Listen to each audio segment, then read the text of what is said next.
الحمد لله والصلاة والسلام على رسول الله وعلى آله وصحبه ومن والاه وما بعد. أيها الإخوة الكرام، نلتقي وإياكم في هذه الليلة المباركة التي هي الحادية عشر من شهر محرم لعام 47 و400 وألف للهجرة، الموافقة للخامسة من شهر يوليو لعام 25 و2000. كعادتنا في ليالي الأحد ننشر المصحف بين أيدينا لتلاوة كلام ربنا ومدارسته فيما بيننا، ولم نزل بصدد الحديث عن سورة الحديد التي وصلنا فيها إلى النهاية، فلعل الله عز وجل أن يوفقنا حتى نختمها الليلة بإذنه سبحانه وتعالى.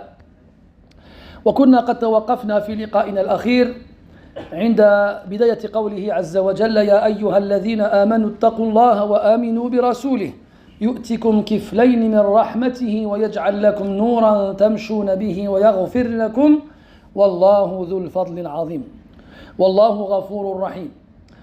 فنسأل الله عز وجل أن يوفقنا لإتمام تفسيرنا لهذه السورة الكريمة، وكذلك أن يعيننا على تفسير كتابه كله في بيته الكريم، ونسأله عز وجل أن يجعل ما سنسمعه حجة لنا لا علينا، وأن يجعل القرآن شفيعنا وحجة لنا لا علينا، إنه ولي ذلك والقادر عليه. Mes très chers frères, dans cette 11e nuit du mois de Muharram de l'an 1447, c'est-à-dire le 5 juillet 2025, nous nous retrouvons afin de lire la parole d'Allah subhanahu wa ta'ala et de l'étudier ensemble. Nous sommes toujours dans l'étude du chapitre coranique intitulé Al-Hadid, le fer, le 57e depuis le début du Coran. Et nous nous sommes arrêtés la semaine dernière au début du 28e verset de cette surah, qui est en même temps l'avant-dernier, dans lequel Allah tabaraka wa ta'ala adresse un appel aux gens qui ont cru. Ya ayyuhalladhina amanu. Et dans lequel il leur ordonne de le craindre. Ittaqullah. Et de croire en son messager, wa aminu bi rasoulih, et en échange de quoi il leur donnera deux parts de sa miséricorde, yu'tikum kiflayni min rahmatihi, et il leur donnera aussi une lumière avec laquelle ils marcheront, wa yaj'al lakum nuran tamshuna bihi, wa yaghfir lakum, et il leur pardonnera, wallahu ghafurur rahim, et certes Allah est pardonneur et miséricordieux. Et donc, bi'idhnillahi azza wa jalla, ce soir nous allons essayer de clôturer cette exégèse de ce chapitre-là avec ce verset et le verset qui suit, qui sera le dernier, en demandant à Allah Azza wa Jal de nous accorder sa miséricorde et la réussite afin de pouvoir clôturer ce chapitre ce soir et de nous permettre de lire le Coran entièrement et de l'étudier entièrement, de le comprendre entièrement et de l'appliquer entièrement, et de faire du Coran notre intercesseur le jour de la résurrection et un argument pour nous et non contre nous. يقول الله عز وجل: يا أيها الذين آمنوا اتقوا الله وآمنوا برسوله. سبق أن قلنا أن المفسرين اختلفوا على قولين في المعني بالذين آمنوا في هذه الآية الكريمة، وهذا نادر لأن جل الآيات التي أولها هذا النداء لا يختلف فيه اثنان من أولي النهى والألباب والعلوم والبصائر في أن المعنيين بالأمر هم أتباع النبي صلى الله عليه وسلم المؤمنون به، ولكن اختلفوا في هذه الآية على قولين كما سبق، ومنهم من قال أن المعنيين بهذه الآية هم الذين آمنوا من أهل الكتاب، واستدلوا على ذلك بقوله عز وجل في هذه الآية: يؤتكم كفلين من رحمته. والكفل سنتحدث عنه بعد قليل، المقصود منه الحظ والنصيب، أي أن الأجر الموعود لهم يكون مضاعفا. فنظروا في القرآن فوجدوا أن الله تبارك وتعالى لم يتحدث عن مضاعفة الأجر إلا مرة واحدة في حق أهل الكتاب، ومن ذلك قوله تبارك وتعالى: الذين آتيناهم الكتاب من قبله هم به يؤمنون وإذا يتلى عليهم قالوا آمنا به إنه الحق من ربنا إنا كنا من قبله مسلمين أولئك يؤتون أجرهم مرتين بما صبروا أولئك يؤتون أجرهم مرتين بما صبروا فقالوا إذا كان الذين يؤتون أجرهم مرتين هم أهل الكتاب فهم المعنيون بهذا النداء يا أيها الذين آمنوا آمنوا بالله واتقوا الله وآمنوا برسوله فلما آمنوا بالرسول الذي أرسل إليهم وهم إما موسى أو عيسى عليهم السلام ثم أضافوا إلى ذلك إيمانهم بمحمد صلى الله عليه وسلم فانضم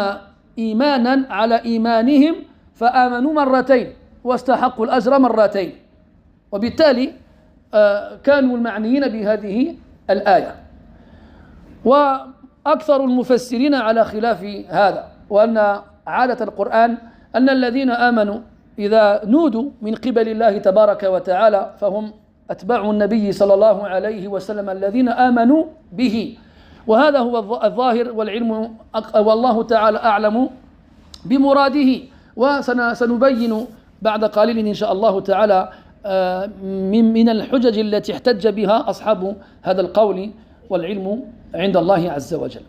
Donc Allah tabaraka wa ta'ala dans ce verset s'adresse à ceux qui ont cru. Ya ayyuhal ladhina amanu. On appelle ça nida'u ahli al-iman.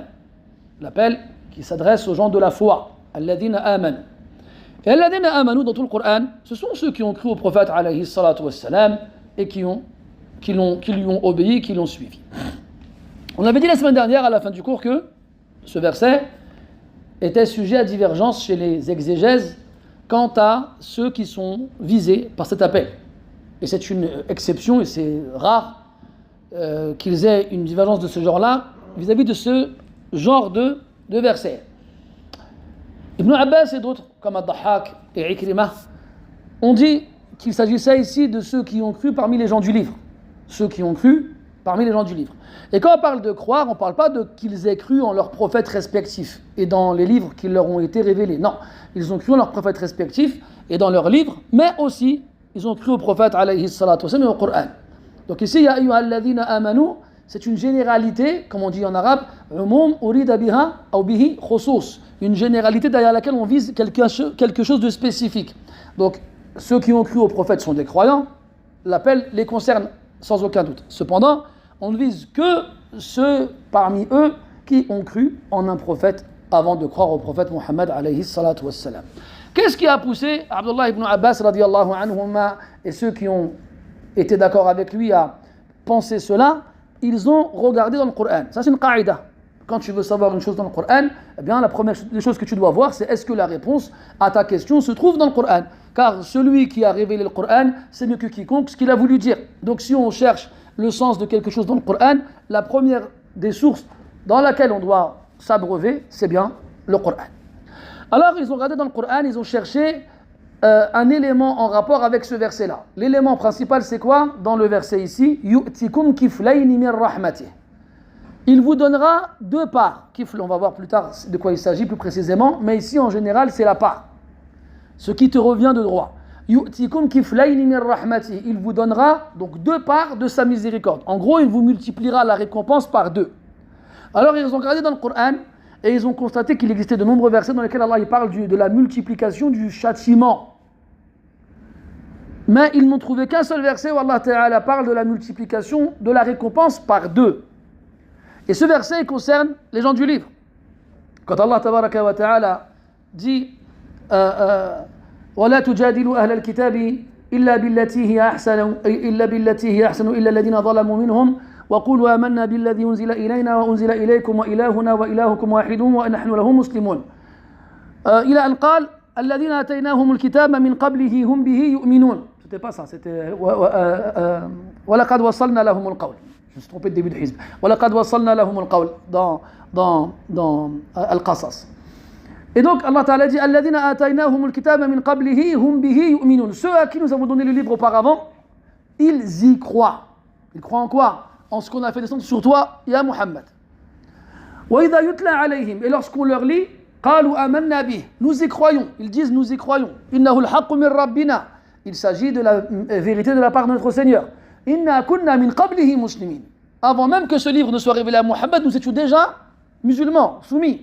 Après Allah il dit أولئك يؤتون أجرهم مرتين بما صبروا. Voici ceux à qui la récompense sera donnée deux fois en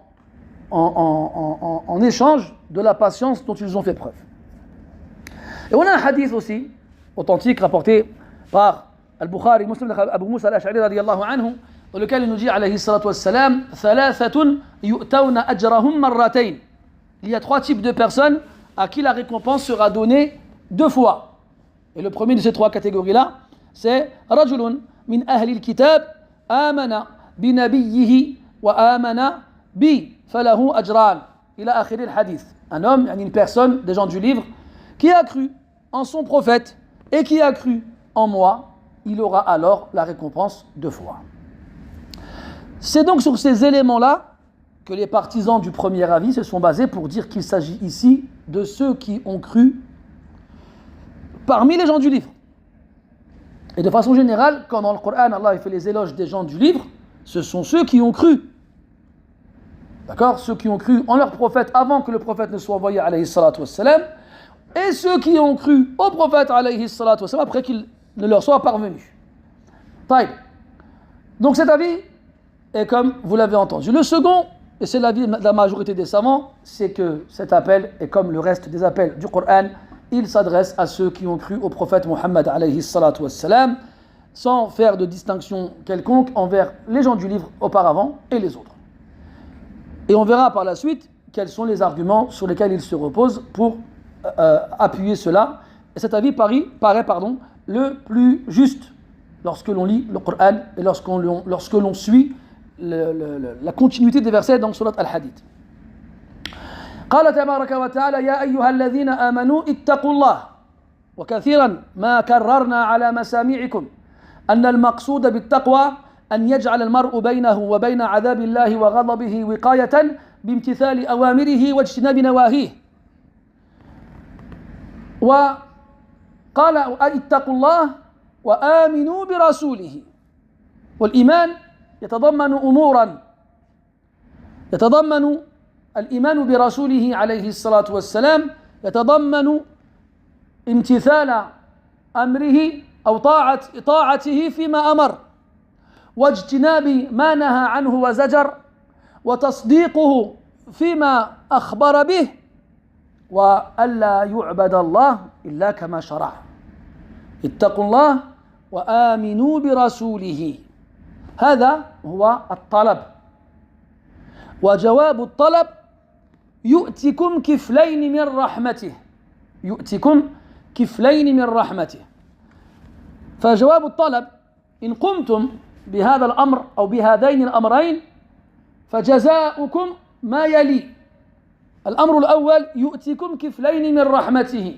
أي يعطيكم نصيبين وحظين من رحمته والكفل في لسان العرب وعاء يجعله المرء معه إذا أراد سفرا يضع فيه أشياء وأمتعته مخافة سقوطها حالة سيره هذا هو معنى الكفل الوعاء ومنه لقب ذلك النبي الكريم المذكور في القرآن ذو الكفل لأنه كان موصوفا بحمل وعاء لا ندري ماذا كان يضع فيه ولا ندري من هذا النبي وإن اجتهد بعض العلماء وظن وزعم أنه كذا وكذا سنتحدث عنه بعد قليل هذا اجتهاد له وجهه وحظه لكن لا نجزم به ولا نقطع به المقصود يؤتكم كفلين من رحمته فإن قلنا أن المقصود والمعنية بالنداء هم المؤمنون من أهل الكتاب فالكفلان هما الأجران الموعودان لمن آمن بنبيه وآمن بمحمد عليه وعلى جميع الأنبياء الصلاة والسلام وعلى التفسير الثاني وهو أن الذين آمنوا هم المؤمنون جميعا فلماذا وعد الله تبارك وتعالى المؤمنين بالكفلين قالوا لأن المؤمنين من أهل الكتاب افتخروا على المؤمنين الآخرين بأن لهم الأجر مرتين فأراد الله تبارك وتعالى أن يجعل سكينته وطمأنينته في قلوب المؤمنين وأخبرهم أنهم غير محرومين وأن لهم كذلك مضاعفة الثواب. لماذا؟ فإذا كان الذين آمنوا من أهل الكتاب يرون أجورهم مضاعفة مرتين لإيمانهم بالله وإيمانهم لإيمانهم بنبيهم وإيمانهم بمحمد عليه الصلاة والسلام. فقال العلماء لأن المؤمنين آمنوا اتقوا الله وآمنوا برسوله فأعطاهم الأجر مرتين بناء على كل واحد من الأمرين وكذلك هناك حديث سنذكره بعد قليل يبين سبب هذا. Puis Allah tabaraka wa ta'ala ordonne aux croyants de le craindre. Ittaqullah. Et on a vu de nombreuses fois ce que cet ordre signifiait. Que le verbe ittaqa tire son origine du verbe waqa, qui veut dire se préserver. Waqa wiqayatan. Et al-ittiqa, c'est de se protéger avec quelque chose. Donc l'action de protéger et le fait de se protéger soi-même par le biais de quelque chose. Et quand Allah nous ordonne à le craindre, à faire preuve de taqwa, c'est de mettre entre soi et la colère d'Allah et de son châtiment une wiqaya, une protection, une préservation, en exécutant ses ordres et en délaissant ses interdits. C'est ça le taqwa. Donc Allah nous ordonne encore une fois de le craindre. Et il nous ordonne de croire en son messager, en son prophète. Et ça, encore une fois, dans le Coran, on le retrouve, et on trouve étrange d'ailleurs, qu'Allah nous décrive comme étant des croyants, Ya ayyuhal ladhina amanu, et qu'il nous ordonne de croire. Aminu. Ya ayyuhal ladhina amanu, aminu. In lam yakunu amanu qabla dhalika, fala yasihu an yunadaw bismi al-iman. S'ils ne croyaient pas avant qu'on les appelle croyants, alors on ne peut pas dire que ce sont des croyants. وعند العرب أمر الآمر بالشيء يقتضي عدم القيام به قبل ذلك. لو قلت لأحد قم فيقتضي هذا الأمر أنه ليس قائما وإلا فلا وجه لأمره بالقيام مع كونه قائما. Les Arabes, et notamment les linguistes, nous disent que l'emploi de l'impératif implique l'absence de l'ordre qu'on adresse à la personne à qui on s'adresse. Si je dis à quelqu'un, lève-toi, donc ça veut dire qu'il n'est pas debout. Sinon, il n'y aurait aucun sens à lui demander de se lever alors qu'il est déjà debout. Personne ne va dire à quelqu'un debout, lève-toi. ولكن لاستعمال الأمر وجه آخر وهو المداومة على الفعل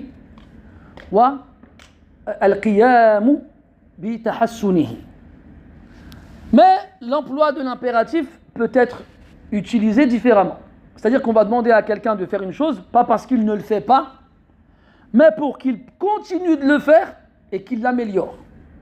وعلى هذا يحمل قول الله تبارك وتعالى للنبي صلى الله عليه وسلم يا أيها النبي اتق الله فلا يستقر في ذهن إنسان ذي عقل سليم ألا يكون النبي صلى الله عليه وسلم قبل ذلك من المتقين بل هو سيد المتقين في الأولين والآخرين عليه أفضل الصلاة وأزكى التسليم. Et donc, parmi les moyens de comprendre ce deuxième sens de l'emploi de l'impératif, le verset dans lequel Allah tabaraka wa ta'ala ordonne au prophète alayhi salatu wa sallam de le craindre. Ya ayyuhan nabiyyu ittaqillah. Ô prophète, crains Allah. Si on prend le premier sens de l'emploi de l'impératif, comme quoi si je t'en donne une chose, c'est que tu ne le faisais pas avant. Est-ce qu'on va dire que tu ne craignais pas Allah avant cela? Hasha. Jamais, a'udhu billah. C'est le plus noble de ceux qui craignent Allah ta'ala parmi les premiers, parmi les derniers. Alors ici, on comprend que l'emploi de l'impératif vise la continuité dans l'accomplissement avec une amélioration. Et quand on parle d'amélioration, ça ne veut pas dire qu'il n'était pas bien pour devenir meilleur, mais qu'il était déjà excellent pour devenir encore meilleur. Bismillah. Je me suis dit au début, il va y avoir match de foot ce soir. Après, je me suis rappelé que, machallah, les frères, ils ont jeûné. Donc je n'ai pas fait de remarques. Même si nous aussi on a faim.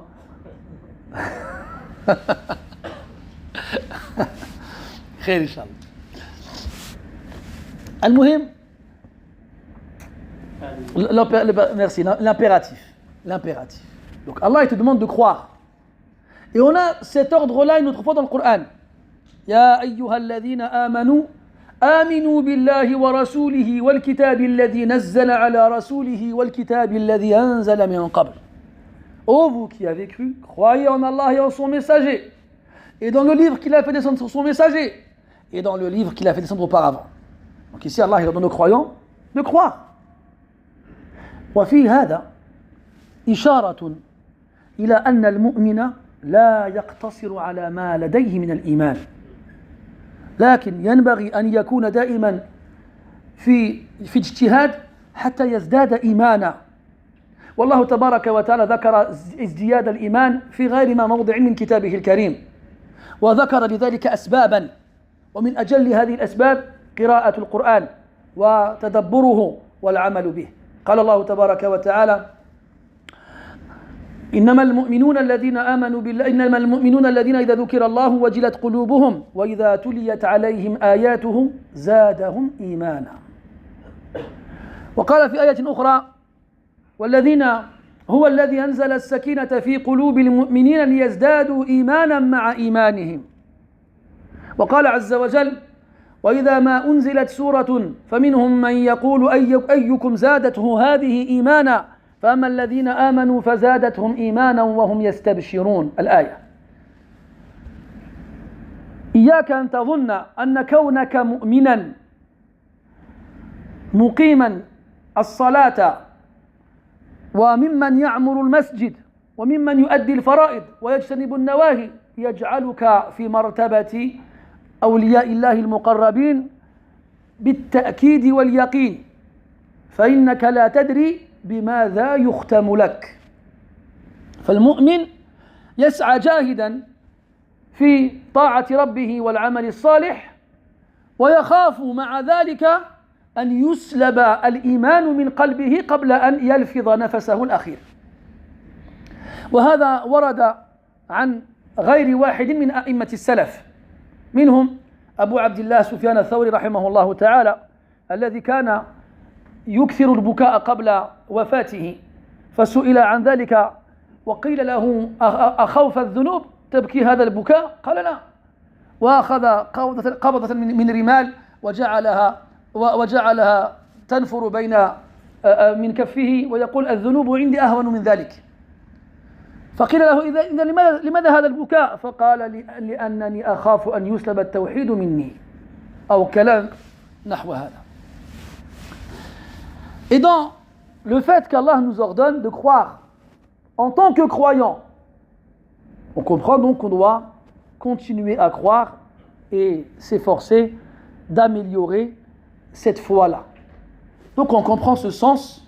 Il y a en cela une allusion qui nous est faite, c'est de ne jamais se reposer sur ses lauriers, ne jamais se dire Alhamdulillah.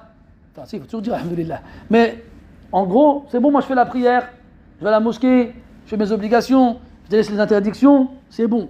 Non, Akhil Aziz, Allah il te demande de toujours faire mieux. Et surtout, tu ne sais pas comment ta fin sera. Tu ne sais pas quelle sera ta dernière action. Tu ne sais pas comment Allah il va clôturer ton passage ici-bas.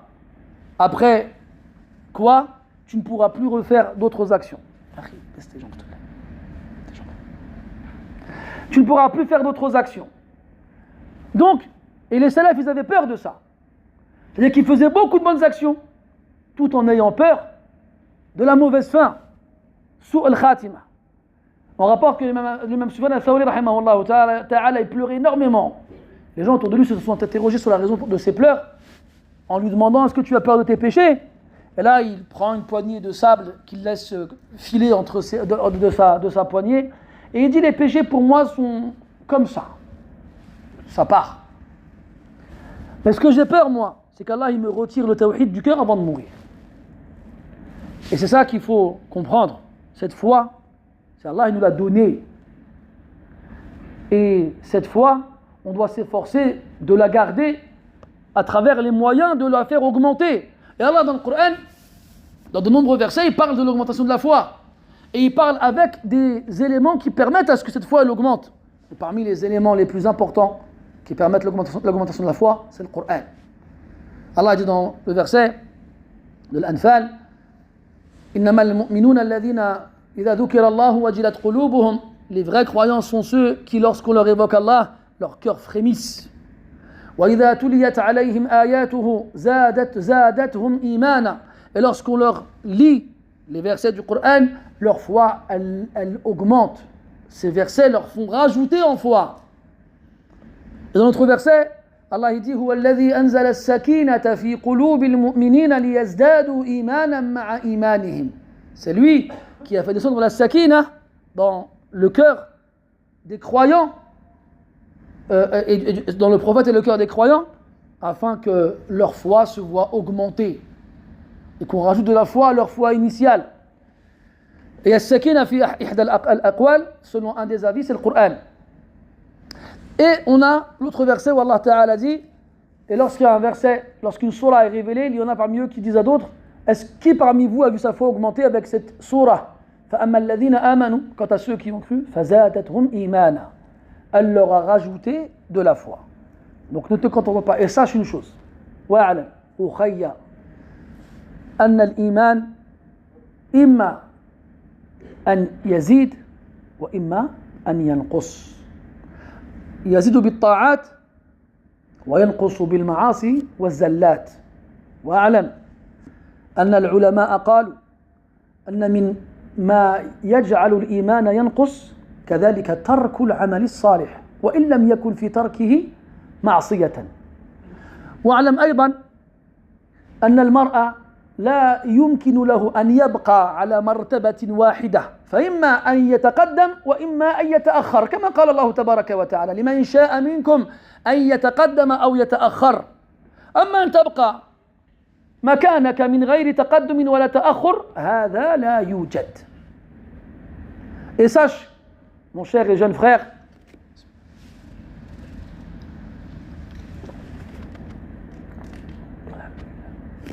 que la foi augmente et diminue. Et elle augmente avec les bonnes actions et diminue avec les mauvaises. Mais sache qu'elle diminue aussi avec le délaissement des bonnes actions, même si elles ne sont pas obligatoires. Notamment quand tu les accomplis régulièrement. C'est pour ça que les salafs faisaient attention aux actions qu'ils accomplissaient régulièrement et ne les délaissaient pas. Souvenez-vous Abdullah ibn Amr ibn As radiyallahu anhuma, quand le prophète lui a alayhi salatu wassalam demandé de diminuer la quantité, parce qu'il en faisait beaucoup. Il lui disait, je suis jeune, j'ai de l'énergie, j'ai de la force, je peux en faire beaucoup. Et quand il a vieilli, il a regretté de ne pas avoir pris la recommandation du prophète alayhi salatu wassalam, parce qu'il ne pouvait plus délaisser ces choses-là. Taïb. En plus de ça, sache mon cher frère que la foi, elle augmente ou elle diminue par les causes évoquées, et elle ne fait pas du surplace. Les savants disent que ceux qui ont la foi se divisent en 3 catégories. Les prophètes, les anges et les autres. Les croyants parmi les humains et parmi les djinns. Les prophètes, leur foi est toujours en augmentation. Les anges, leur foi stagne au plus haut degré. Et les autres, c'est-à-dire moi et toi, notre foi elle augmente et elle diminue. Mais elle ne fait pas de surplace. Allah dit dans le Coran, لِمَنْ شَاءَ مِنْكُمْ أَنْ يَتَقَدَّمَ أَوْ يَتَأَخَّرَ. Pour celui parmi vous qui veut avancer ou reculer. Et il n'a pas dit faire de surplace. Ta foi ne fait pas de surplace.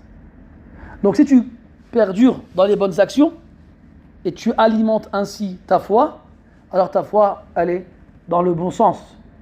Si tu faisais des bonnes actions que tu as délaissées ou que tu tombes dans les mauvaises actions, ta foi est dans le mauvais sens. Et pour finir, cette foi-là, Allah il la donne à qui il veut et il la fait aimer à qui il veut. وَلَكِنَّ اللَّهَ حَبَّبَ إِلَيْكُمُ الْإِيمَانَ وَزَيَّنَهُ فِي قُلُوبِكُمْ. Allah il a fait aimer, il vous a fait aimer la foi et il l'a embellie dans vos cœurs. Et on n'embellira jamais la foi avec quelque chose de meilleur que la parole de notre Seigneur. فَأَعْمُرْ أَوْقَاتَكَ بِتِلَاوَةِ الْقُرْآنِ واجعله يجري دائما على اللسان واجعله يستقر في سويداء الجنان تكون بإذن الله من أولياء الرحمن. Alors fais en sorte de remplir tout ton temps par la lecture du Coran. Et fais en sorte que ta langue ne cesse de bouger par sa lecture. Et fais en sorte qu'il s'installe profondément dans ton cœur. Ainsi, tu feras partie des alliés de ton Seigneur. Ya ayyuhalladhina amanu taqullaha wa aminu bi rasulihi yu'tikum kiflayni min rahmatih. Donc il nous a ordonné deux choses, de le craindre et de croire en son messager alayhi salatu wassalam. On dit que croire en son messager alayhi salatu wassalam impliquait quatre choses. Lui obéir dans les ordres qu'il donne et délaisser ce qu'il interdit et croire aux informations qu'il nous donne et enfin n'adorer Allah que comme il l'a montré, que comme il l'a légiféré. Et si tu fais ces deux choses-là, alors Allah Ta'ala te donnera deux parts de sa miséricorde. Kiflayni min rahmatihi. Al-kifl, en arabe, ça fait référence à une sorte de sac, un peu comme une sacoche, comme on porte aujourd'hui les sacoches qu'on met sur le côté, qui avait pour but de conserver certains éléments que le cavalier voyageur prenait avec lui et craignait de perdre pendant qu'il galopait ou pendant qu'il avançait dans son chemin. Donc il avait une petite sacoche dans laquelle il mettait cela, il l'appelait Al-Kifl. Et il y a un prophète qu'Allah il a nommé dans le Coran Dhul Kifl, celui qui a un kifl, ce fameux sac, ce fameux récipient. Et ce prophète, on n'en sait pas plus que ça dans le Coran. Allah n'en parle pas. Il le nomme seulement ainsi. Et il nous dit subhanahu wa ta'ala Minhum man qasasna alayka wa minhum man lam naqsushum alayk. Il y en a parmi eux dont on t'a parlé, on t'a raconté leur histoire, d'autres dont on t'a pas raconté leur histoire. Et Allah n'a pas raconté l'histoire de Dhul Kifl dans le Coran. Il n'y a pas de hadith qui parle de Dhul Kifl, sauf certains, mais ce n'est pas le prophète qui est évoqué dans le Coran. C'est un homme de Banu Israël, qu'on appelait Dhul Kifl. C'est un homonyme, ce n'est pas le même. Pour certains qui ont cru que c'était le même, ce n'est pas le même. Alors, Dhul Kifl, c'est qui? Eh bien, il y a certains savants qui ont essayé de trouver de qui il s'agissait. Et il y en a qui ont dit que le Kifl, ça fait souvent référence à ce fameux sac, soit ça fait référence à un arbre, d'où j'ai oublié le nom en français. Et ils ont regardé et ils ont vu que Bouddha était très souvent... Non, cherchez pas à comprendre, il y a un truc, c'est entre... Voilà, il y a quelques-uns, ils savent que Bouddha, que vous connaissez sûrement tous, est représenté très souvent sur les bords du Gange, si je ne me trompe pas, d'un fleuve, derrière lequel il y a un arbre. Donc, par rapport à cette similitude-là, ils auraient prétendu que Dhul Kifl serait Bouddha et que Bouddha serait un prophète du même style que Isa alayhi salam, sur lequel on a menti et divinisé, etc. Allahu a'lam. C'est pas impossible, c'est pas improbable. Il y a des indices, mais on ne peut pas l'affirmer. Allah, il sait mieux. Et puis, si vous voulez plus de détails, je vous invite à la traduction de Cheikh Mohammed Hamidullah, rahimahullah, du Coran. Et il en parle dans les notes qui accompagnent sa traduction. Mais c'est pas ça le sujet. Al-Kifl, donc, c'est ce sac. Donc, soit le sac, soit l'arbre qu'on a avec soi. Et c'est donc un sac qui contient des éléments. C'est ça, Al-Kifl à la base. Et donc, ici, on parle de Kifl en termes de part. La part qui t'attend auprès d'Allah Azza wa Jal. Kiflayni min rahmatihi. Wa rahma huna, c'est le pardon, la miséricorde et la récompense. Yu'tikum kiflayni min rahmatihi. Et donc, c'est à partir de là, justement, qu'ils ont divergé. Est-ce que c'est les croyants de Ahlul Kitab, par rapport à ce qu'on a dit précédemment, ou bien est-ce que c'est les croyants de façon générale? Et il faut savoir que les Mufassirin, ils nous disent que les croyants de Ahlul Kitab, quand ils ont su qu'Allah leur avait multiplié la récompense par 2, étaient contents et se sont vantés auprès des autres croyants qui, eux, n'ont pas cru en un prophète avant de croire au prophète Mohammed ﷺ, leur ont dit, nous, on a 2 fois de plus de récompense que vous. Est-ce qu'ils ont le droit de faire ça? Vous vous souvenez, dimanche dernier, on avait vu un peu Asma bint Umays radiyallahu anha. On avait dit qu'Asma bint Umays, c'était la femme de Ja'far ibn Abi Talib radiyallahu anha, et ils ont rejoint le prophète à Médine alayhi salam après la bataille de Khaybar, en l'an 7 de l'Hégire, alors qu'ils étaient partis en Abyssinie avant la Hijra. Et quand Asma elle est arrivée à Médine, elle a voulu visiter Hafsa, radiyallahu anha, l'épouse du prophète, et la fille de Omar.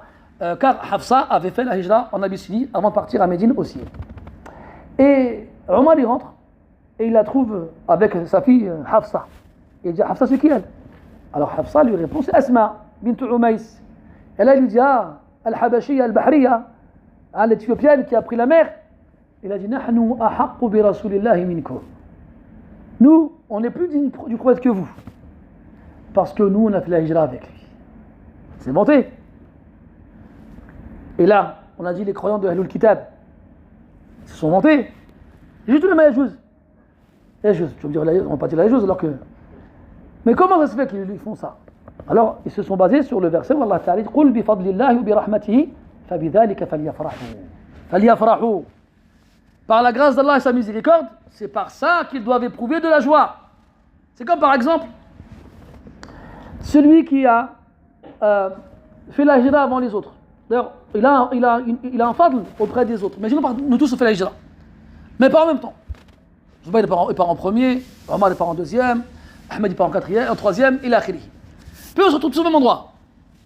Et là, c'est l'heure de la prière. Et masha'Allah, tous les frères que j'ai cités, c'était Hufad al-Qur'an. Et ils sont égaux sur ce point-là. Alors on va regarder les autres points. La sunna, pareil, ils la maîtrisent tous pareil de la même façon. Qu'est-ce qui nous reste? فَأَقْدَمُهُمْ أَوْ أَوَّلُهُمْ لِلْهِجْرَةِ. Le premier à avoir fait la hijra. Et d'ailleurs, Allah Ta'ala dans le Coran aussi, il a donné un fadl au premier. السابقون الأولون من المهاجرين. Donc ils ont un fadl, c'est sûr. Donc as-sabq, le fait d'être arrivé avant les autres, ça a un fadl. Après, quand je dis se vanter, c'est pas se vanter comme toi et moi on se vanterait. Non. Eux, c'est se vanter par rapport au fait qu'Allah leur ait donné sa grâce avant les autres. Et donc, ils éprouvent de la joie pour cela. Pas dans le but de minimiser ou d'inférioriser leurs frères et sœurs. C'est pas ça le but. Taïb. Les croyants des gens du livre, on dit aux autres croyants, nous, on a 2 fois plus de récompense que vous. Alors Allah Ta'ala a voulu consoler les croyants et les rassurer en leur disant que vous aussi, vous aurez la récompense multipliée par 2. Alors là, ils ont expliqué, et les savants ont cherché d'expliquer cela. Ils sont restés sur le verset. Allah, il leur donne 2 choses. Ittaqullah wa aminu bi rasulihi. Croyez en Allah, et craignez Allah et croyez en son messager. 2 ordres, 2 récompenses. Mais réunis. Yu'tikum kiflayni min rahmatihi. Parce que croire au prophète Muhammad alayhi salatu wassalam inclut de croire en l'ensemble des prophètes. Tu ne peux pas croire en lui sans avoir cru aux prophètes qui l'ont précédé. La nufarriqu bayna ahadin min rusulihi. Comme Allah dit dans le Coran, nous ne faisons aucune différence entre ces messagers. Et d'ailleurs, le prophète, dans certains hadiths, il interdit aux compagnons de dire qu'un prophète est meilleur que lui. Il y a une histoire dans laquelle un Médinois et un Juif se sont disputés. Et le Médinois demande aux Juifs de jurer. Alors le Juif, il dit Walladhi istafa Moussa bit-Tawrah. Il a dit juré par Allah, par Allah, celui qui a choisi Moussa en lui donnant la Tawrah. Et là, le Médinois, il s'énerve et il gifle le Juif en lui disant tu dis ça alors que dans le prophète ici, le Coran. Et là, le Juif, il va voir le prophète et il se plaint, lui, du comportement du Médinois. Et le prophète lui dit raison. Et il a dit ne dites pas que je suis meilleur que Moussa. Et dans notre hadith, il a dit aussi La yaqulanna ahadukum ana khayrun min Yunusa ibn Matta. Que personne d'entre vous ne dise je suis meilleur que Yunus ibn Matta, le fils de Matthieu, et Yunus, le prophète. Donc le prophète, et pourtant c'est lui qui a dit Ana sayyidu waladi Adam, wala fakhr. Je suis le plus noble des fils d'Adam, sans me vanter. Ça c'est un khabar, une information, un fait établi. Mais je ne le dis pas pour me vanter. Donc le prophète a éduqué les sahaba radiyallahu anhum sur 2 plans. Qu'ils sachent que c'est lui le meilleur des humains, et en même temps qu'il ne fasse pas de distinction entre lui et le reste, pour ne pas tomber dans l'exagération. Al-Muhim, le prophète, quand tu crois en lui, tu as l'obligation de croire en l'ensemble des prophètes et des messagers. Tu as l'obligation. Tu ne peux pas croire sans croire aux autres. Ça fait partie des piliers de la foi. Et là, comme en croyant en lui, tu as non seulement cru en tous les prophètes qui l'ont précédé, mais en tous les livres qui ont été révélés auparavant, alors tu as rejoint les autres. Et donc à ce moment-là, ils ont eux aussi le droit à la récompense multipliée par deux. يؤتكم كفلين من رحمته.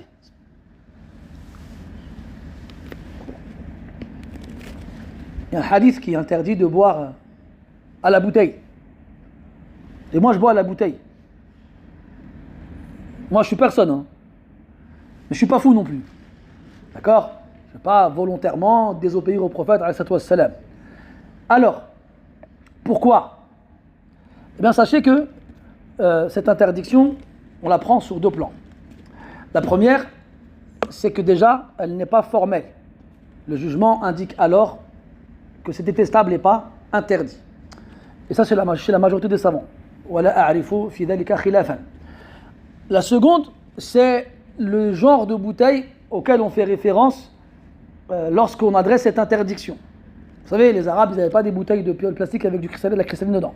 Ils avaient généralement des gourdes qu'ils faisaient avec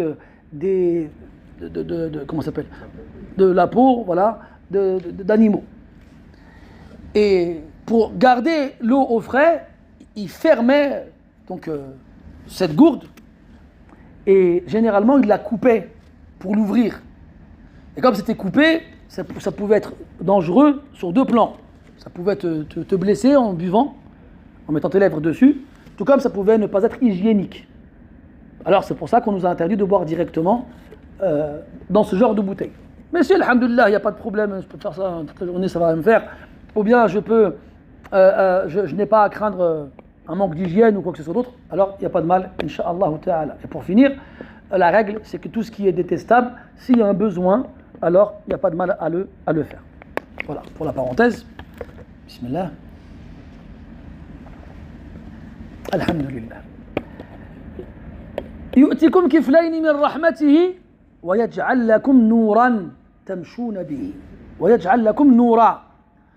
اختلفوا في المراد بالنور على أقوال أشهرها الهدى والبصيرة والقرآن. الهدى والبصيرة والقرآن. وقيل بل تحمل على ظاهرها، أي يؤتكم ويجعل لكم نورا تمشون به، أي على الصراط يوم القيامة.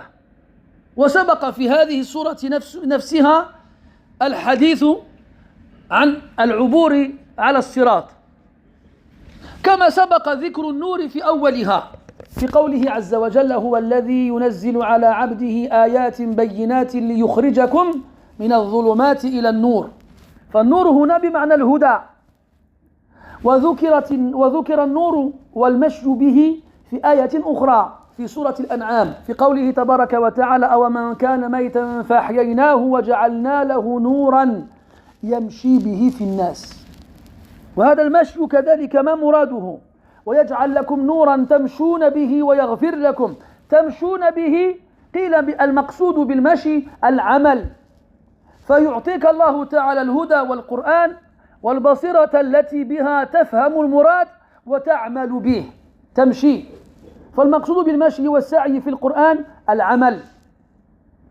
ومنه قوله عز وجل: هو الذي جعل لكم الأرض ذلولا فامشوا في مناكبها، أي تحركوا، اذهبوا، لا تبقوا في مكانكم جالسين تنتظرون نزول الرزق على رؤوسكم، لا، تحركوا. ومنه قوله تبارك وتعالى: يا أيها الذين آمنوا إذا نودي للصلاة من يوم الجمعة فاسعوا إلى ذكر الله. ومنه قوله تعالى: وأن ليس للإنسان إلا ما سعى وأن سعيه سوف يرى. وقوله تبارك وتعالى: وجوه يومئذ ناعمة لسعيها راضية، إلى غير ذلك. فعبر عن العمل بالسعي إشارة إلى العمل المطلوب والمحتاج إليه في القيام به. ويجعل لكم نورا تمشون به ويغفر لكم. والمقصود بالمشي الآخر هو أن تأخذ هذا النور وتذهب به إلى الناس لتدعوهم إليه يدل على ذلك الآية تدل على ذلك الآية الأخرى أو من كان ميتا فأحييناه وجعلنا له نورا يمشي به في الناس. وكذلك ذكر الله تبارك وتعالى في القرآن أن قريشا ومن كانوا على شاكلتهم تعجبوا من كون هذا النبي عليه الصلاة والسلام يمشي في الأسواق، وقالوا ما لهذا الرسول يأكل الطعام ويمشي في الأسواق. هل كان يمشي في الأسواق ليتسوق؟ لا، كان يمشي في الأسواق ليتعرض على الناس وليدعوهم إلى الإسلام. فيا أيها المسلم الذي أعطاك الله تبارك وتعالى هذا النور، إياك أن تقبضه ولا تعطيه غيرك فتحرم إياه. يقول الإلبيري رحمه الله تعالى عن العلم يزيد بكثرة الإنفاق منه وينقص إن به كفا شددت. يزيد بكثرة الإنفاق منه، كلما أكثرت من الإنفاق بالعلم يزداد فتصبح أكثر علما، وينقص إن به كفا شددت، يعني إن شددت كفك عن هذا العلم وأبقيته لنفسك ذهب وتركك. في الله تبارك وتعالى dit يؤتكم كفلين من رحمته ويجعل لكم نورا, et il vous donnera une lumière. Cette lumière, les savants ont divergé sur son sens, même si les sens sont assez proches les uns des autres et peuvent se cumuler. Le Coran, la guidée et la clairvoyance, cette vision du cœur qui permet de voir les choses comme Allah il veut qu'elles soient vues. Et un quatrième avis qui nous dit qu'il faut prendre le verset sur son sens apparent, une lumière réelle. En fait, dans cette sourate qui est Sourate al-Hadid, Allah il fait référence à la lumière deux fois avant cette troisième fois. Dans le début, quand il parle de comme quoi c'est lui qui a fait descendre sur son prophète et messager des signes clairs, des versets clairs. لِيُخْرِجَكُم مِّنَ الظُّلُمَاتِ إِلَى النُّورِ, afin qu'il vous fasse sortir des ténèbres vers la lumière. Les ténèbres de l'égarement vers la lumière de la guidée. La lumière ici, c'est la guidée. Puis on a, un peu après, dans la même sourate, le passage où Allah parle de la traversée du pont, le jour de la résurrection, et que les croyants et les hypocrites se verront donner une lumière. Et au bout d'un moment, on retirera aux hypocrites la lumière qui leur a été donnée. Alors ils demanderont aux croyants de les attendre afin qu'ils puissent profiter de leur lumière, et on leur demandera de retourner en arrière et d'aller chercher une autre lumière. Et les croyants auront leur lumière, et les munafiqin et les kuffars n'en auront pas. Et enfin ici, il nous dit وَيَجْعَلْ لَكُمْ نُورًا, il vous donnera une lumière. Et il n'y a pas de problème. Celui à qui Allah donne une lumière ici-bas, la foi, le Coran et la clairvoyance, c'est lui à qui Allah donnera une lumière immense le jour de la résurrection lorsqu'il devra traverser As-Sirat, le pont. Et après Allah il dit Tamshuna bihi, vous allez marcher avec cette lumière-là. Marcher avec. Et quand on fait référence à l'action de marcher dans le Coran ou de courir, très souvent, on ne vise pas l'action de marcher ou de courir. Mais ça représente le fait d'œuvrer, d'accomplir des actions vertueuses. Ce qui veut dire que le croyant, il est énergique, il est nashir, il est actif, il n'est pas oisif et inactif. Il ne reste pas sans rien faire, toujours à la recherche d'une bonne chose à accomplir, toujours en train de bouger. Et dans le Coran, dans de nombreux versets, justement, Allah Ta'ala, il utilise as-sa'i et al-mashi pour faire référence à cela. Regardez maintenant quand il parle des actions, il les appelle as-sa'i. Wujuhu yawmaidhin na'imah li sa'iha radiyah. Les visages ce jour-là seront doux et ils seront satisfaits de leurs actions. Sa'i. Et parce que le croyant, quand tu lui demandes une chose, il la fait tout de suite, sans prendre son temps. Contrairement aux hypocrites, وَإِذَا قَامُوا إِلَى الصَّلَاةِ قَامُوا كُسَالَى, avec flemme, fainéantise. Fais ça. Il dit vas-y, j'arrive. Tranquille. Après, il est là, il regarde ses doigts comme ça, il cherche un truc à faire sur son téléphone. À la fin, il dit allez, vas-y, j'y vais. Et même quand il y va, il se lève comme ça, doucement, lourdement, avec un pas lourd, il est là. Le croyant n'est pas comme ça. Et then, le croyant est actif. Il marche ou il court, mais il ne fait pas du surplace. Il ne C'est pas du sur place. Et aussi, il ne garde pas cette lumière pour lui. Il sort et il marche dans les confins de la terre à la rencontre des gens pour leur transmettre cette lumière-là. Nous sommes la meilleure communauté parmi les gens et pour les gens, car nous ordonnons le bien et nous interdisons le mal et nous croyons en Allah. Et donc, tu ne dois pas rester seulement à un même endroit. Nous, alhamdulillah, aujourd'hui avec ces moyens-là, on peut rester et en même temps être ailleurs. Mais on n'est pas partout. On n'est pas partout. Et donc, le prophète, alayhi salam, Quraysh l'ont décrit, et ça a été repris dans le Coran, comme étant un prophète qui marchait dans les marchés. Qui marchait dans les marchés. Et pourquoi ils ont fait ce reproche-là? Parce que pour eux, le prophète, c'est un être suprême. C'est pas un humain. Il ne fait pas les choses d'humain. Comme dans de nombreux versets, est-ce qu'Allah va envoyer un messager comme humain? Il ne voulait pas ça, il voulait des anges. Et donc, ils sont étonnés de voir un prophète qui va dans les marchés. Mais la vraie question, mes frères, c'est qu'est-ce qu'il y faisait dans le marché? C'est ses courses? C'est pas ses courses. Il appelait les gens à Allah Azza wa Jalla. En sachant que les marchés de Quraysh n'étaient pas que des marchés où on vendait de la marchandise. Il y avait même des marchés où les poètes se réunissaient, comme Vimajaz ou Ukav, et faisaient des joutes verbales, des clashs, pour ceux qui ne connaissent pas les joutes verbales. Al-Maqsoud, il y allait, il se déplaçait, et il appelait les gens à Allah Azza wa Jalla. Il appelait les gens à Allah Azza wa Jalla. Eh bien mes frères, il faut qu'on en fasse autant. Si ce nour, c'est le Coran, comme il a dit dans un verset en parlant du Coran, wa anzalna ilaykum nuran mubina. Le Coran, qui est la base et la source du ilm. Si ce Coran, Allah te l'a donné, et tu le gardes pour toi, tu peux craindre de le perdre.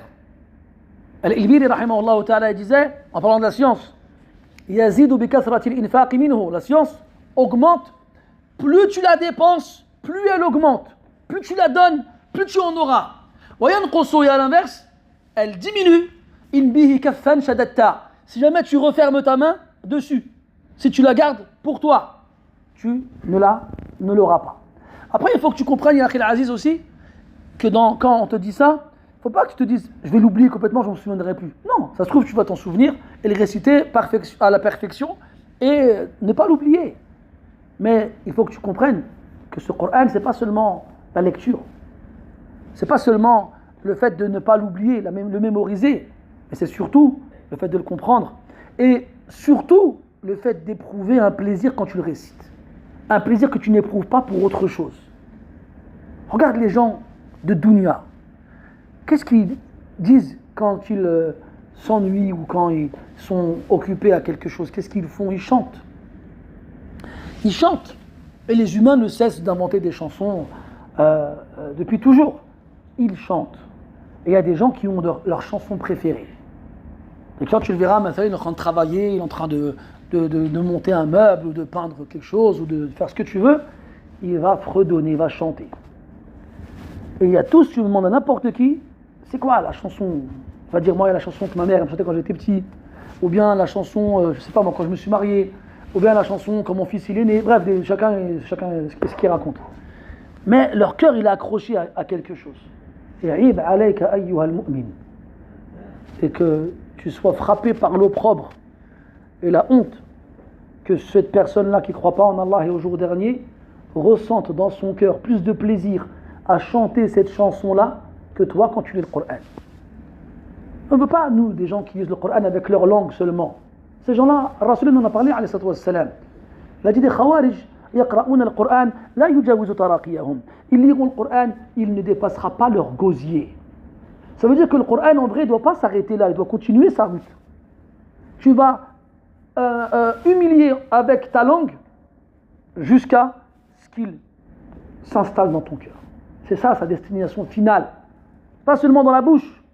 C'est pour ça que dans de nombreux hadiths, on fait le reproche des qurra à la fin des temps, qui s'efforceront de respecter la lecture à la lettre, avec une précision égale à celle de la flèche qui touche sa cible, mais qui n'auront aucune connaissance de son contenu et encore moins d'application de ce qu'il nous demande de faire.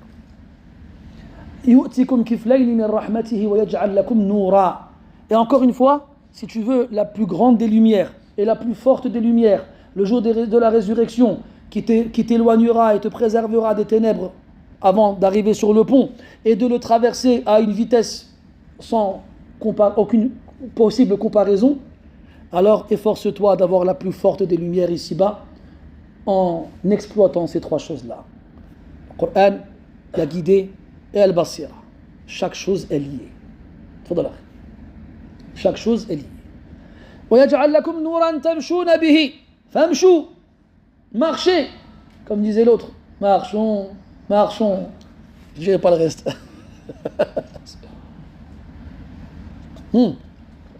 Je dirais le reste, mais avec une adaptation. Marchons, qu'un sang impur soit purifié par nos actions. Al-Muhim. وَتَمْشُونَ بِهِ وَيَغْفِرْ لَكُمْ. Et il vous pardonnera. والمغفرة مشتقة من المغفر وهي البيضة التي يضعها المقاتل على رأسه اتقاء ضربة الأعداء. وسميت المغفرة كذلك لأنها تتفق مع المغفر في أمرين: الستر والمجاوزة. فالمغفر يستر رأس المقاتل ويجعل الضربات تجاوزه. فالمغفرة ستر لذنوب العاصي والمجاوزة عنها بحيث أن الله تبارك بحيث إن الله تعالى لا يرجع إليها مرة أخرى فلا يسأله عنها. ويغفر لكم, et il vous pardonne. Wallahu ghafurur rahim, et il vous pardonne.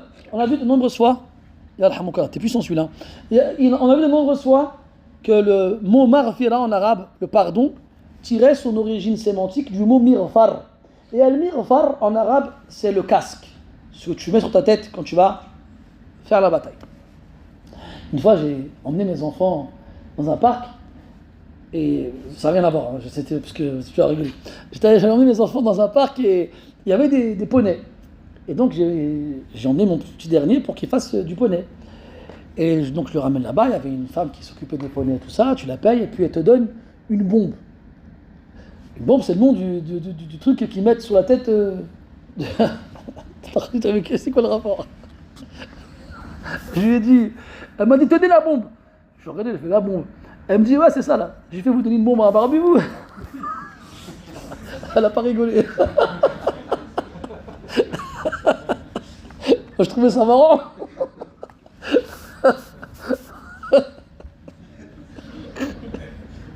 Voilà, elle a pas rigolé, elle a fait une tête, elle était pas contente. C'est bon, on rigole, oh là là. Bon bref, regarde comment on appelle les casques différemment en fonction de ce qu'on va faire avec. Là. Il est fou ce type, bon là, mais d'où vient-il?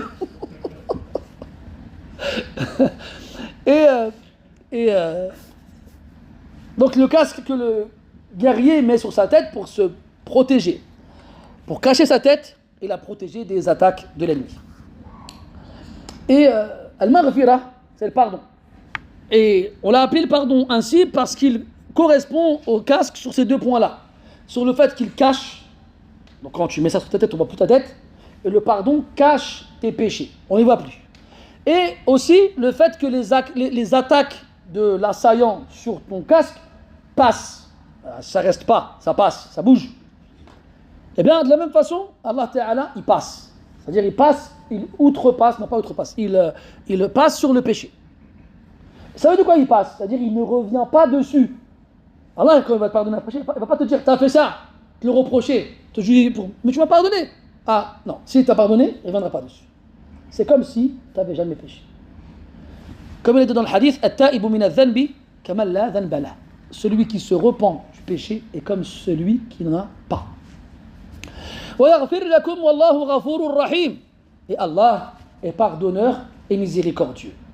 Et si Allah tabaraka wa ta'ala, dans la plupart des versets du Coran, sauf un, il met en avant le nom du pardonneur sur celui du miséricordieux, le nom du pardonneur sur le miséricordieux, c'est parce que tu n'auras le droit à la miséricorde qu'après qu'il t'ait pardonné. Et Allah Ta'ala ne pardonne qu'aux croyants. C'est pour ça que ceux qui n'ont pas cru n'auront pas le droit à la miséricorde. Allah a dit dans le verset وَالَّذِينَ كَفَرُوا بِآيَاتِ اللَّهِ وَلِقَائِهِ أُولَٰئِكَ يَئِسُوا مِن رَحْمَتِهِ. Et ceux qui ont mécru en Allah et en sa rencontre sont ceux qui ont désespéré de ma miséricorde. Et donc, comment désespérer? Ils n'ont aucun espoir à ce que je leur fasse miséricorde. Pourquoi? Parce qu'il ne leur pardonnera pas. Wallahu ghafurur rahim. J'ai dit dans un seul verset du Coran, Allah a dit wa huwa ar-rahimul ghafur. Wa huwa ar-rahimul ghafur dans le début de sourate Saba. Alhamdulillahi alladhi lahu ma fis samawati wa ma fil ardi wa huwa lahu al-hamdu fil akhirah wa huwa al-hakimul khabir. يعلم ما يلج في الأرض وما يخرج منها وما ينزل من السماء وما يعرج فيها وهو الرحيم الغفور. C'est le seul. Pourquoi? On en parlera quand on fera cette soirée, Inch'Allah. Là, je t'ai fait du suspense là. Wallahu ghafurur rahim. Dernier verset. قال تبارك وتعالى لئلا يعلم أهل الكتاب ألا يقدرون على شيء من فضل الله. هذه الآية من أقوى أدلة القائلين بأن المقصودين بنداء الآية السابقة هم المؤمنون. إذ لو كان أهل الكتاب هم المعنيون لم يكن لها وجه. لئلا يعلم. قال المفسرون أن كلمة لا هنا صلة للتأكيد والتقوية ولا يراد بها النفي. لئلا يعلم أي ليعلم. وقرئ في قراءة شاذة لأن يعلم. وأن هذه في الحقيقة لا تظهر لأن اللام تحمل معناها فهي تعليلية. وقرئ ونسبت هذه القراءة لعبد الله بن مسعود رضي الله عنه لكي يعلم أهل الكتاب. وهذه القراءات شاذة لا تجوز قراءتها في الصلاة ولكن يستأنس بها للتفسير. ليعلم أهل الكتاب. وهذا الأسلوب مستعمل في القرآن في عدة آيات منها قوله تبارك وتعالى قال ما منعك ألا تسجد إذ أمرتك. لو حملنا الآية على ظاهرها لعاتبه على السجود لأنه سأله عما منعه من عدمه. قال ما منعك ألا تسجد فيفهم من ذلك أنه سجد وليس الأمر كذلك. فلا هنا زائدة والمراد بالإتيان بها التأكيد والتقوية. ومن ذلك قوله تبارك وتعالى وحرام على قرية أهلكناها أنهم لا يرجعون بل يرجعون.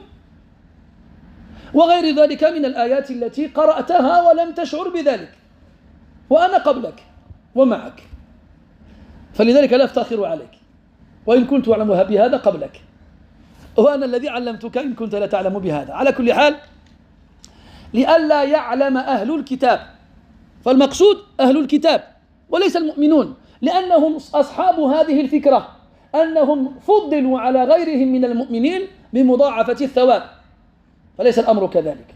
حتى لا يعلم أي يستيقن في أنفسهم أنهم أفضل من غيرهم وأن الله تعالى فضلهم على غيرهم. ليس الأمر كذلك بل المؤمنون الذين آمنوا بالله ورسوله محمد عليه الصلاة والسلام أفضل عند الله تبارك وتعالى من غيرهم. لئلا يعلم أهل الكتاب ألا يقدرون على شيء من فضل الله. ليست لهم قدرة ولا طاقة على أن يأخذوا فضل الله وأن يخصوا به أنفسهم وأن يمنعوا به غيرهم بل فضل الله تعالى بيده يؤتيه من يشاء. ليس لهم أن يقولوا نحن أفضل عند الله ونحن أفضل عند الله لأنه فضلنا بمضاعفة الثواب. لا هذا ليس إليكم هذا إلى الله عز وجل وحده دون ما سواه. لله الأمر من قبل ومن بعد.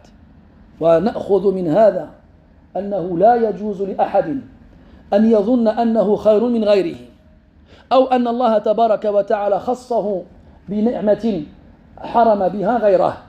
إياك أن تظن مثل هذا، فقد تعاقب بنقيض قصدك فتحرم تلك النعمة التي كنت تفتخر بها على غيرك. إياك ثم إياك. بل اعلم أن الله تبارك وتعالى هو الذي تفضل عليك بنعمه، وأن الله تبارك وتعالى كما أنه يعطي فإنه كذلك يأخذ. قال النبي صلى الله عليه وسلم: لله ما أخذ وله ما أعطى وكل شيء عنده بأجل مسمى. يقول تبارك وتعالى: يمنون عليك أن أسلموا قل لا تمنوا علي إسلامكم بل الله يمن عليكم أن هداكم للإيمان إن كنتم صادقين. Puis Allah Ta'ala dit dans le dernier verset de cette surah, le 29e et dernier, j'ai dit dernier, mon verre il est vide, c'est pas grave. Et il dit subhanahu wa ta'ala لِأَلَّا يَعْلَمْ.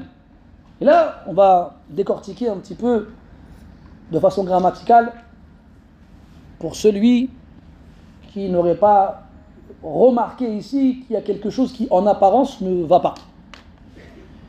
Si je dis négatif plus négatif, ça fait quoi? Négatif? Bon, c'est moi qui me suis mal. Pas en maths, en français. Hein? Ça fait positif. Pas en maths, oui. Quoique, je sais pas. Bon, ne demandez pas en maths. Bon, laissez-moi demander aux gens qui savent compter là. Laissez-moi tranquille. Nous, on parle de en français, ou plutôt dans la langue, pas en maths. Si tu mets un négatif avec un négatif, ça fait un positif. Et là, c'est ce qu'on a. Li-alla ya'lama. Donc, si je prends là qui est la marque du négatif, ça tu le sais, tu as entendu ton père te dire toute ta vie. Là. Et tu sais que là, ça veut dire non. Et que ça exprime la négation. Donc quand tu entends les Allah, déjà on va enlever le la en premier. Li'an. Li'an. Li'an ici, ça veut dire afin que. Ça indique at-ta'lil, la cause. Parce que. Pour que. Donc là, ça fait référence au verset d'avant. Ya ayyuhalladhina amanu. Ittaqullaha wa aminu bi rasulihi yu'tikum kiflayn min rahmati. Tout ce qu'Allah il a donné et promis à ceux qui vont le craindre et croire en lui, en son prophète, tout ça, c'est pourquoi li'alla ya'lam. Mais si, donc ça, li'al, yani ta'lil, li'alla. Et à la base, le harf lam en arabe, ta'liliya, indique la causalité, indique la cause. On n'a pas besoin de an. Parce que an, il donne au verbe qui suit un nasb. Li'alla ya'lama. Il n'a pas dit li'alla ya'lamu. Si tu dis ya'lamu, ben tu sors. Li'alla ya'lama. Et donc c'est à cause du lam ici que le verbe il est mansoub. Et donc on n'a pas besoin du an. Ce an en vrai il est mudmar. Il est caché, mais on a son sens. Et ça on l'a dans beaucoup de huruf. Bon ça c'est de la grammaire. Hein. Regarde dans Nawasib, on a des huruf, des prépositions qui changent la terminaison du verbe qui le suit, et d'autres dont le vrai agent qui change la terminaison, il est caché. Il est là, mais il est caché. Et N, normalement, n'apparaît pas. Mais s'il apparaît, c'est pour appuyer encore plus l'action. Maintenant, après le li-N, on a la. Et là, ça veut dire non. Et donc, on traduirait littéralement afin que les gens du livre ne sachent pas. Li'alla ya'lama ahlul kitab. Mais est-ce qu'Allah Ta'ala il va nous promettre toutes ces récompenses pour que les gens du livre ne savent pas? Alors que selon l'avis majoritaire et prépondérant chez les exégètes, c'est parce qu'ils se sont vantés auprès des croyants d'avoir vu leurs récompenses multipliées par deux qu'Allah leur a répondu cela. Donc est-ce qu'il a fait ça pour qu'ils le sachent ou pour qu'ils ne le sachent pas? Pour qu'ils le sachent. Alors pourquoi il a dit là? Pourquoi il a dit non? Ils ont dit que ce harf يقومون أو يذكرونه العرب يعني يذكرونه في كلام سياقه الجحد إما في أوله وإما في آخره. Ils disent que cette marque de la négation, on l'utilise même si on ne vise pas son sens. Dans des phrases dont on aura au début ou à la fin une contestation, un désaccord, refuser quelque chose. Regarde, on va prendre notre exemple dans le Coran. Et ça, c'est ça qui est fort, parce que des fois, subhanallah, tu lis ça, tu lis le Coran, et même chez ceux, et je m'adresse en particulier à ceux qui le lisent régulièrement, et ceux qui le comprennent en apparence, en surface. C'est des choses sur lesquelles ils ne vont pas s'arrêter. On va prendre un autre verset dans surat Al-A'raf. Quand Allah tabaraka wa ta'ala dit à Iblis, après qu'il ait refusé de se prosterner, il lui dit Ma mana'aka alla tasjuda idh amartuk. Donc si on traduit littéralement, qu'est-ce qui t'a empêché de ne pas te prosterner? Donc je reviens, Elias, je reviens à la négation plus la négation. Mana'a, empêché, tu ne l'as pas fait. Donc il n'y a pas, c'est une négation. Qu'est-ce qui t'a empêché de ne pas te prosterner? Qu'est-ce qu'on comprend? Qu'il s'est prosterné. Mais est-ce qu'il s'est prosterné? Il ne s'est pas prosterné. Et pourquoi on a mis le là ici? Parce que Iblis a refusé de se prosterner. Donc on utilise le là pour appuyer sur le refus. Regarde les codes qui sont présents dans la langue des Arabes et qu'on retrouve même dans le Coran. Donc quand tu trouveras la marque de la négation sans pour autant qu'on la veuille ou qu'on la vise dans son sens, c'est pour que tu comprennes que ça fait référence à un refus et à une opposition qui est soit venue avant, soit venue après. Et tu comprends ainsi pourquoi dans certains versets, Allah quand il jure, il dit La uqsimu bi yawmil qiyamah uqsimu bi hadha al-yawm alladhi tajhaduna wujudah. Je jure dans ce jour dont vous ne croyez pas en l'existence. Ila akhirih. Et dans d'autres versets dans le Coran qui emploient ce style-là, la négation, mais qui ne vise pas la négation, mais qui vise plutôt l'amplification et l'exagération du sens dans le but de répondre au refus évoqué précédemment ou ultérieurement. À ce moment-là, li alla ya'lama, donc on comprend que c'est li ya'lama.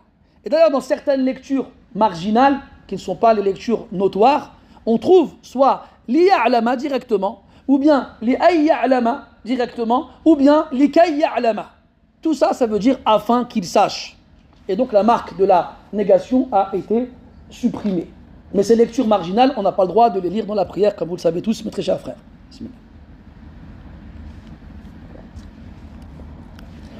Et donc Allah il dit, toutes ces récompenses qu'on a promises aux croyants, on l'a fait pour que les gens du livre sachent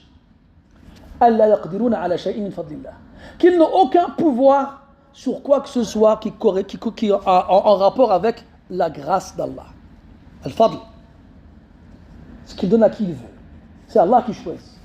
Eux, ils ont pensé qu'ils étaient les meilleurs avant, et que même avec le prophète Mohammed, ils restent les meilleurs, parce qu'Allah il a multiplié la récompense par 2. Et Allah leur dit non, cette récompense je la donne à qui je veux.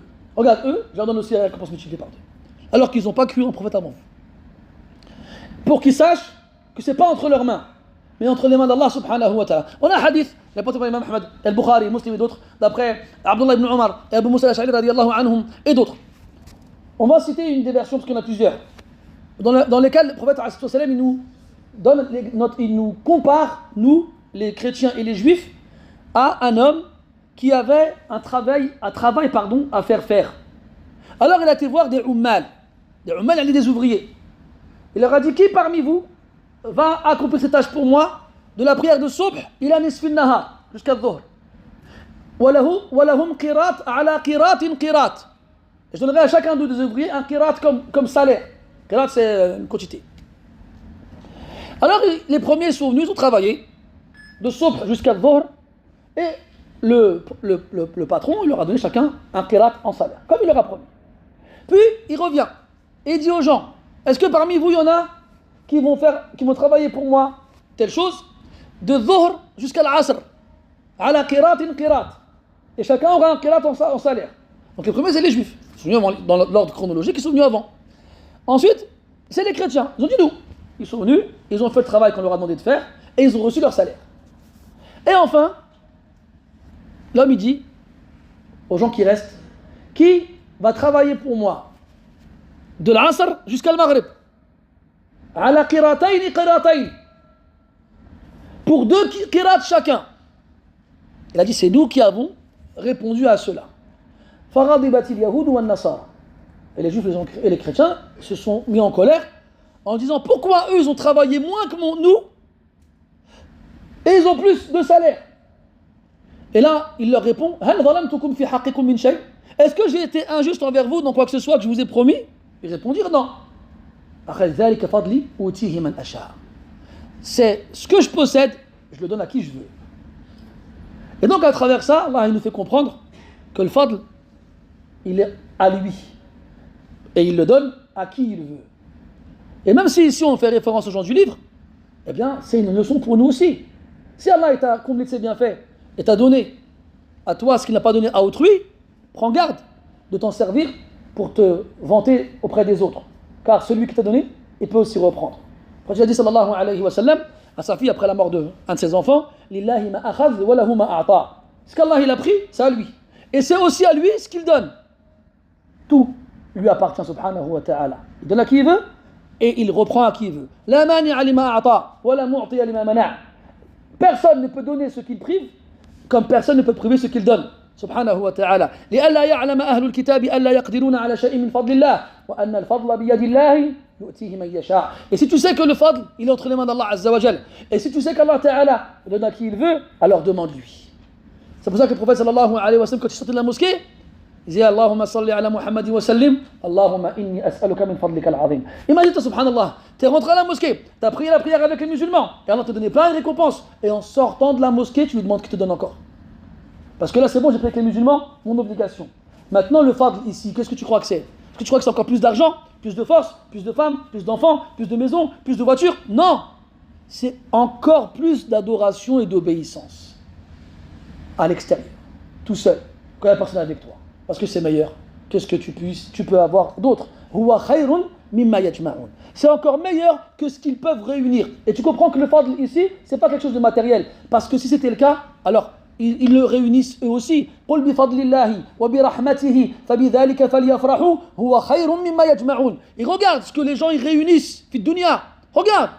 Toi et moi, on a tous vu des vidéos, des photos de gens avec des maisons, des villas immenses, avec des terrains et des voitures et des chaussures et des ci et des ça. Parce que toi, tu n'as jamais jamais à toi, et ton père et son père, vous n'avez pas jamais à ça. Donc, alors, est-ce que tu penses que le fadl auquel il fait référence ici, c'est quelque chose de matériel? Là, ya habib. C'est ce qui est spirituel. C'est ça, Akhil Aziz. Et pour finir, c'est la fin de la surah. ذَلِكَ فَضْلُ اللَّهِ يُؤْتِيهِ مَنْ يَشَاءُ وَاللَّهُ ذُو الْفَضْلِ الْعَظِيمِ. Et dans le Coran, on a 5 versets qui finissent à peu près comme ça. ذَلِكَ فَضْلُ اللَّهِ يُؤْتِيهِ مَنْ يَشَاءُ. Et dans 2 d'entre eux, dans Ali Imran et dans le Maïda, Allah finit en disant وَاللَّهُ وَاسِعٌ عَلِيمٌ. وَاسِعُ الْعَطَاءِ عَلِيمٌ بِمَنْ يَسْتَحِقُّ هَذَا الْعَطَاء وَبِمَنْ لا يَسْتَحِقُّهُ. واسع من الأسماء الحسنى, celui qui est large, celui qui a un don immense, Al-Jawad, Al-Karim, le généreux par excellence, le suprême dans son don.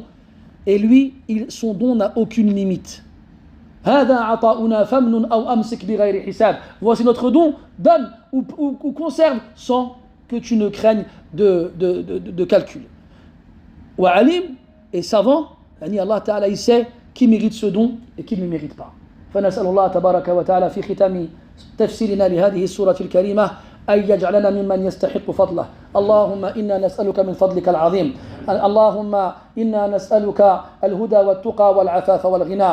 اللهم اجعلنا ممن اتقاك وآمن برسولك يا أرحم الراحمين. اللهم آتنا كفلين من رحمتك واجعل لنا نورا نمشي به واغفر لنا وآتنا من فضلك العظيم الذي إذا دعيت به أجبت وإذا سئلت به أعطيت يا أرحم الراحمين. اللهم اجعل هذه المجالس في موازين حسناتنا يوم نلقاك واجعلنا من أهل القرآن الذين هم أهلك وخاصتك يا ذا الجلال والإكرام. سبحانك اللهم وبحمدك نشهد أن لا إله إلا أنت نستغفرك ونتوب إليك.